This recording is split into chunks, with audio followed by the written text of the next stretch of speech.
म्हणायचं? येतील रे बाबा, 40,000 दिलेत, चुकवतील होईल काय?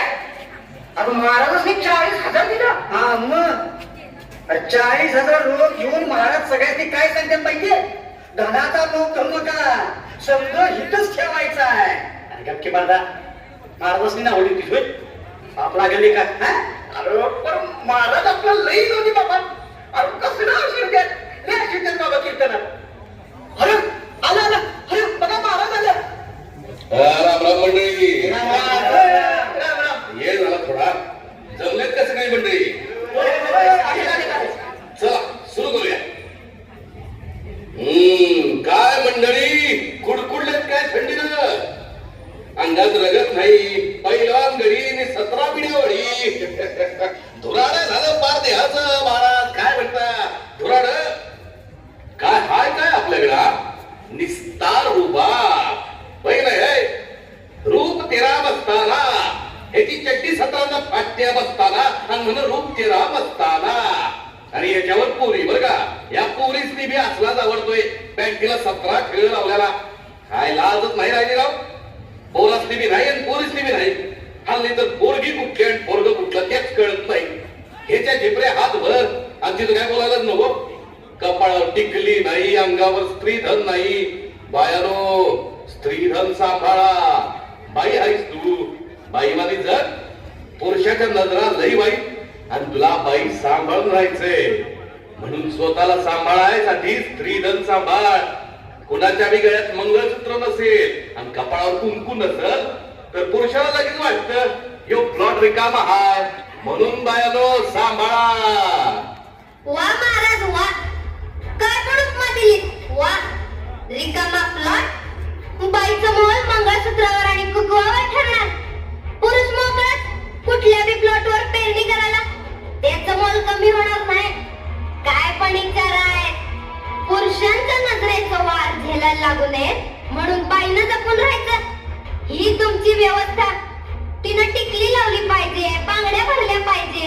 आणि बांगड्या भरलेला हात म्हणजे नाजूक साजूक. तिला कुठे येतंय स्वतःचं रक्षण करता? कुठल्या युगात वावरताय महाराज? कुठल्या प्रवृत्तीची भलावण करताय? पुरुष सत्ताक. स्वतःचे झेंडे मोठे दाखवण्यासाठी दुसऱ्याचे छाटायचे नसतात. मोठेपण मिळवायचं स्वतःच्या कर्तृत्वावर. महाराज यो महाराष्ट्र संतांचा, देवाला सुधीक माऊली मानणाऱ्या ज्ञानोबा तुकोबा रायांचा, पंढरीच्या वाटेवर चालणारा माझा वारकरी पुढ्यात 2-4 वर्षाची पोर बघून सुद्धा तिच्या पायावर झुकतो. तो कधीच कुणाला तुच्छ समजत नाही. त्या वारकऱ्यांचा आणि त्या धारकऱ्यांचा आदर्श घ्या महाराज. मग कळेल त्या माऊलीची महती. जिथं तुमचं कर्तृत्व नपुंसक होतं, जिथं पुरुष म्हणणारे भ्याड शेपट्या घालून चुडी पुढे बसतात, तिथं एखादी मर्दानी समशेरच तळपत असते. आठवा काळ्या कुट्ट मोगली आभाळात विजेप्रमाणे लखलखणाऱ्या जिजाऊंना. आणि आठवा अजून एका अशाच रणरागिणीला. शिवाजीराजे गेले, शंभूराजांना कपटानं मारलं गेलं. अशा काळात या मराठी मुलखाला राजाच उरला नाही. चिमटीत मावेल एवढं स्वराज्य सहज जिंकून घेतलं म्हणून औरंगजेब खुशीत होता. वाघांचा माग नाही म्हणून लाडग्यांचा कळप हायदोस घालत होता. तेव्हा त्यांच्या नाठाळ नाकात व्यसन घालायला सरसावली एक मराठी वाघीण. स्वराज्य समशेर ताराराणी.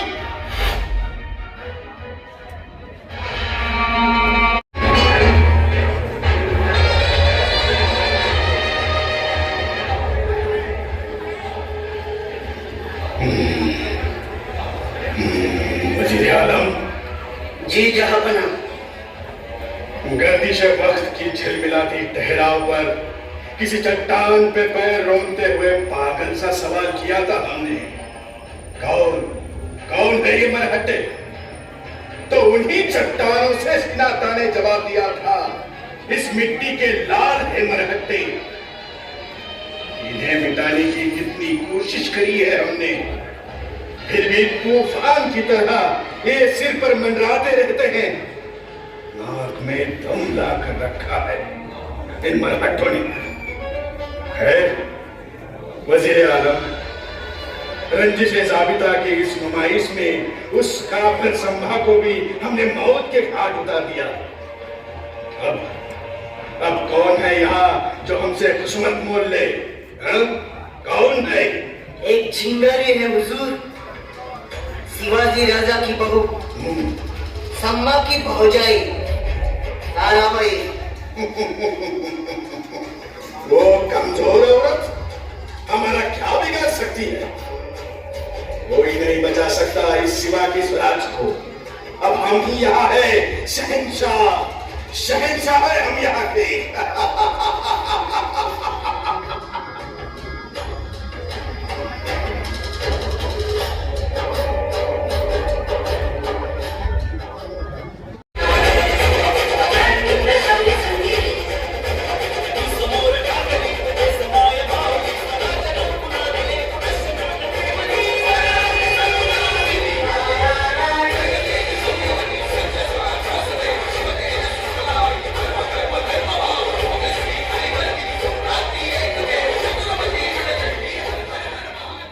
अजून तयारी झाली नाही. शत्रू मागावर आहे राजे. त्वरेला आपणास जिंजी गाठायला हवी. राणी साहेब, इथून पाऊल निघत नाही. युगप्रवर्तक छत्रपती शिवरायांचा पुत्र राजाराम असा पळपुटा निघाला, असा शिक्का महाराष्ट्राच्या भावी पिढ्यांनी आमच्या कपाळी मारायला नको. राजे, जोवर आपली ही सावली तारा जिवंत आहे तोवर ही काळजी नसावी. मराठी पळपुटे नाही तर ताणून ताणून मारतात, हाच नतीजा आम्ही दुश्मनाला देतो.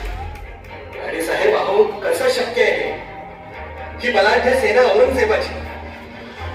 दादा महाराजांचा सुद्धा तिथे निभाव लागला नाही आणि आपण तर स्त्री आहात. म्हणून दुर्बल का आहोत? छत्रपती शंभूराजांच्या हत्येचा वचपा काढण्यात आम्ही कुचराई करू तर त्यांचा आत्मा आम्हाला कदापि क्षमा करणार नाही. स्त्री असलो तर सेनापती हंबीरराव मोहित्यांच्या कन्या आहोत. तेच पराक्रमी रक्त आमच्या नसा नसात वाहतंय. मग आम्ही तरी शिवछत्रपतींचा वारसा का सोडावा? आम्ही जिंजीत जाणार. हा आतताईपणा होईल राजे. आपण स्वराज्याचे छत्रपती, आपल्या जीवाची जोखीम मोठी. राजे, या पन्हाळगडाचा इतिहास आठवा. इथून थोरल्या महाराजांना विशाळकडे घेऊन जाणारे बाजीप्रभू बोलले होते, लाख मेले तरी चालतील पण लाखांचा पोशिंदा जगला पाहिजे. आपणासही आमचं तेच सांगणार. आपण तातडीनं जिंजी जवळ करावी. तिचं त्या औरंगेला दूर आणू. राणी साहेब, राजे, राजे वळवा पेटला. या वळव्यात हे मोगरी कोंबडं भाजून काढण्याशिवाय आम्ही मागा पडणार नाही. आपण निघावं. आमच्या मराठी फौजा औरंग्याला माती चालूनच मागे येतील. संताजी घोरपडे, टिपूजी चव्हाण असे ठाकरे वीर घुसते औरंग्याच्या छावणीत. त्याची कबर कोणती असते.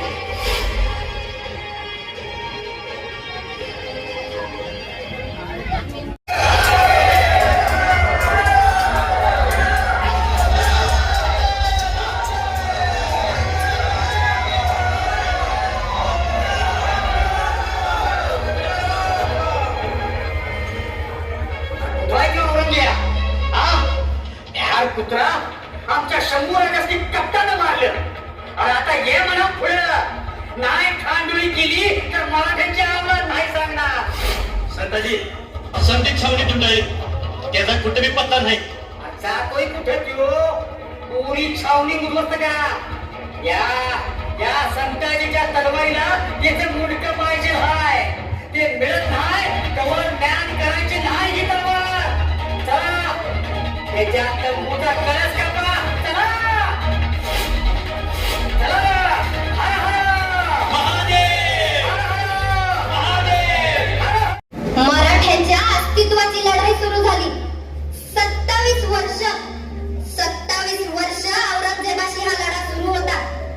शंभूराज, हंबीरराव मोहिते आणि छत्रपती राजाराम महाराज अशा किती संविधा या वणव्यात पडल्या. औरंगजेब नावाचा यो रानरेडा म्हणूनच मस्तवाल झाला होता आणि ह्यो महिषासूर गाठण्यासाठी ताराराणींनी रणचंडीचा अवतार घेतला.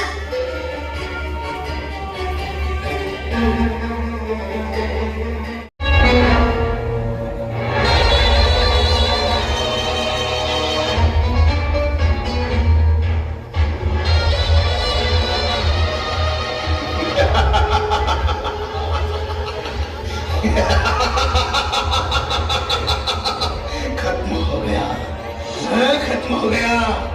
स्वराज्य खत्म हो गया, अब सब कुछ हमारा है। हमारा है सब कुछ।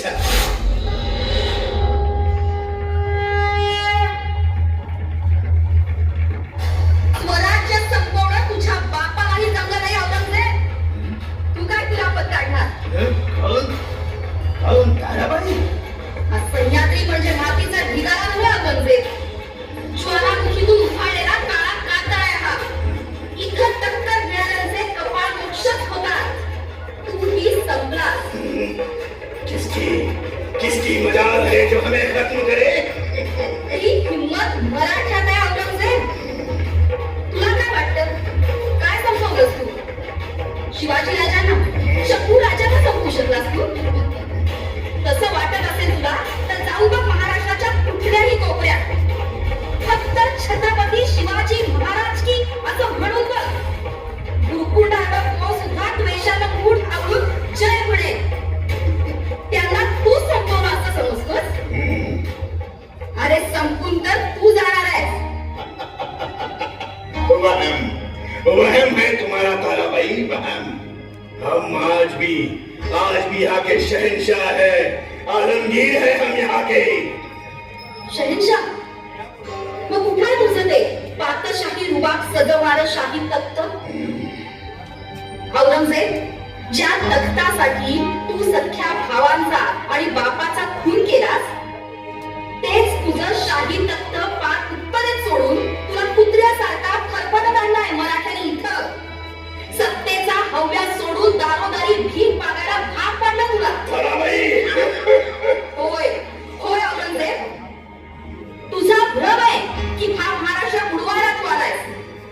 इथं तू आला नाहीस औरंगजेब. आम्ही तुला खेचून आणलाय.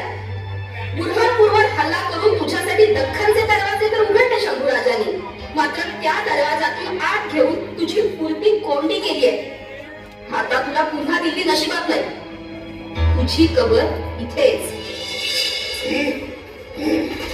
क्या तुम मुझे मारोगी, नामाकुल औरत? याच नामाकुल औरतच्या तलवारीखाली तुझं मरण आहे औरंगजेब. महाराष्ट्राची भूमी जिंकायला आलास. नशीब समज तुझ्या मड्यापुरती जमीन देतोय. नाहीतर दुश्मनाच्या मड्याचा सौदा आभाळातील गिधाडा संघच करतो आम्ही.